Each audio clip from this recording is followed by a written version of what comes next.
All right, let's go now to Seamus Bruner, who investigates corruption at the Government Accountability Institute. Seamus, welcome to Rob Schmitt tonight. It's great to be with you. You've been all over this case. There is so much we already know from years of digging.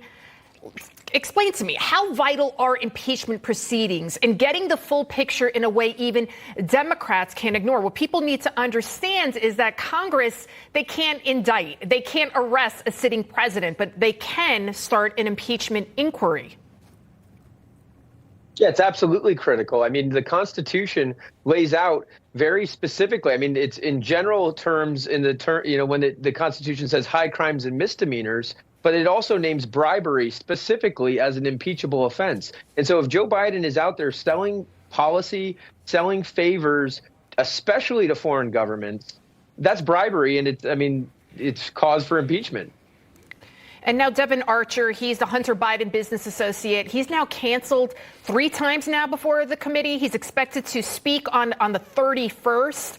Do you think this guy will actually go through with the testimony at this time? I mean, maybe he's afraid for his life. We don't know. Well, if and when Devon Archer does tell his story, the Bidens are done. He was central to every single pay-to-play operation that they were running, from China to Russia to Ukraine. Devon Archer is really the brains behind the operation because, Hunter's high on crack most of the time throughout some of this Burisma payments. They can't find Hunter. Where's Hunter?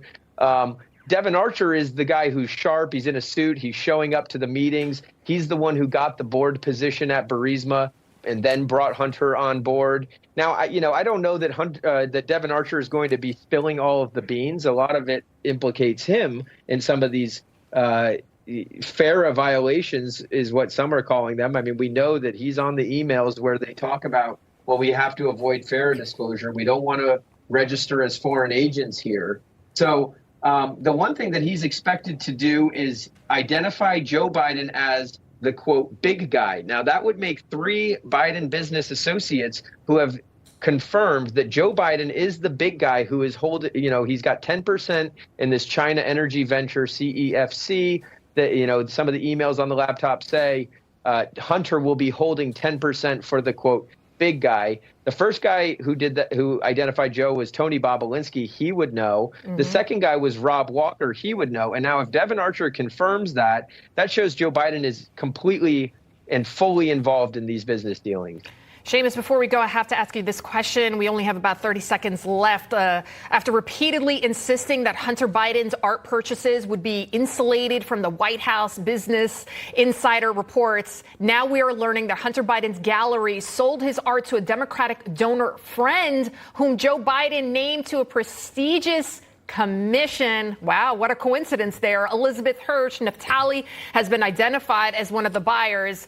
What do you make of this? I mean, she bought one of the paintings for $875,000. It's incredible.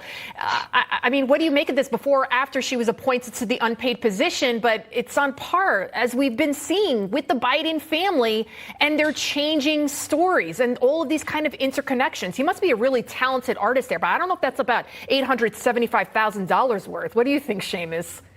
Look, we've seen the finger paintings that Hunter does. They're not worth anywhere near that kind of money. We said, I came on this show, and Newsmax has reported from day one that it was going to be a lie. There was no way there was going to be some sort of firewall between the buyers and, it was going to be anonymous, but at the same time, the gallery was going to vet them very carefully. We knew that the Bidens would know who was buying the artwork.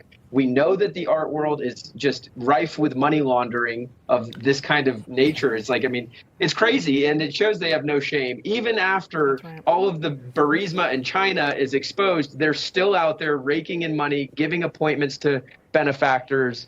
This is a big story. It's so brazen. Seamus Bruner, thank you so much.